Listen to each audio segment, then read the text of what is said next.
আপনাদের সকলকে বলেছিলাম আজকে যেহেতু শনি অমাবস্যা প্লাস আজকে শনির গোচর আছে, অর্থাৎ কুম্ভ রাশি থেকে মীন রাশিতে শনি গ্রহ শিফট করছে অনেক টাইম পর, যার কারণে যাদের শনির দশা চলছিল, যাদের খারাপ সময় ছিল শনি, তাদের ভালো হবে, এবং যাদের এতদিন ভালো চলছিল তাদের খারাপ সময় শুরু হবে।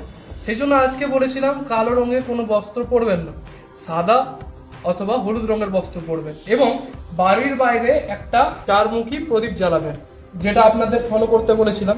যেহেতু আমি শনি মন্দিরে এসেছি দেখতেই পাচ্ছেন, এখানে কি করবেন দেখুন, 4টে মুখ থাকবে প্রদীপের, এবং সেই প্রদীপটি আপনাকে চামেলির তেল দিয়ে অথবা সর্ষের তেল দিয়ে জ্বালাতে বলেছিলাম, এবং তার মধ্যে একটু করে তিল দিয়ে দেবেন, কালো তিল।